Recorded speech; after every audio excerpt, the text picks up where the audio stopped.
j'arrive d'Auvergne, dans le Cantal, d'un petit village magnifique. Si vous voulez, hein. D'un petit village magnifique, au nom évocateur de bien-être et de modernité. Ruine.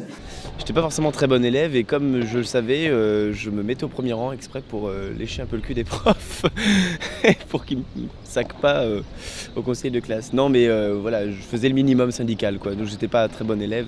Mais j'étais pas le clown par contre, j'étais pas le pitre. J'aimais faire rire mes amis mais pas en classe.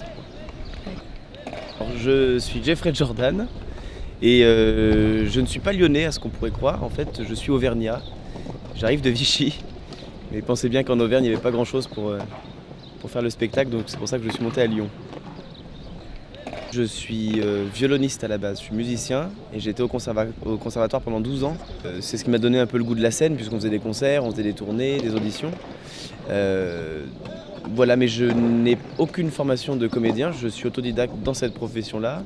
Et c'est en regardant beaucoup d'humoristes que je me suis inspiré à écrire, parce qu'il faut écrire aussi. Et ça m'a donné aussi l'audace de monter sur scène. Je pense que je suis d'abord avant tout comédien qu'humoriste. J'ai choisi l'humour pour m'exprimer, mais peut-être qu'à long terme, je serai plus comédien. Voilà. Alors j'ai commencé en fait au culot plutôt, puisque j'ai fait la première partie de Michael Gregorio, qui est un imitateur, et c'était dans un zénith. Donc j'ai passé le casting et puis c'est moi qui ai été retenu, donc c'est à partir de cette expérience-là que je me suis dit qu'il fallait que je monte sur scène pour plus long que 8 minutes. On ne peut pas le définir parce qu'il y a beaucoup de types d'humour dans mon spectacle. Il y a de l'humour musical, il y a de l'humour noir, il y a de l'humour du comique de répétition, il y a de l'humour un peu clownesque. Il y a de la poésie aussi, on ne fait pas que rire. Muriel Robin déjà, puisque c'est elle qui m'a donné envie de faire ce métier. Et puis après, il y a eu Florence Foresti. Après, des moins connus, j'aime beaucoup Constance. Arnaud de Samer, j'adore Arnaud de Samer. Et puis, on ne peut pas parler de Muriel Robin sans parler de Pierre Palmade, donc Pierre Palmade aussi. Oui, parce qu'on a pensé même à se marier avec Jean-Jacques, parce que tu sais que maintenant, on peut. Alors du coup, on est allé voir monsieur le maire à la mairie. Bonjour monsieur le maire, avec Jean-Jacques, on aimerait se marier. Le maire me répond, mais enfin monsieur, c'est un instrument de musique.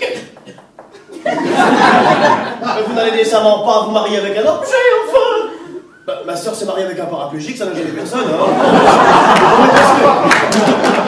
Je suis en train d'écrire mon prochain spectacle et c'est surtout le cinéma qui m'intéresse aussi, pour avoir l'expérience du cinéma. J'aimerais beaucoup écrire pour un duo et jouer du coup pour un duo, jouer en duo.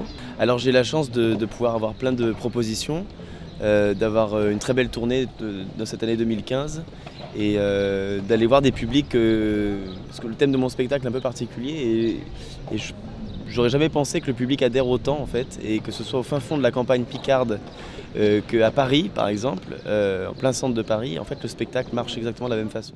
Toi c'est mignon, avec une guitare tu dis que tu fais de la gratte. Avec un violon tu vas quand même pas dire que tu fais du frottis.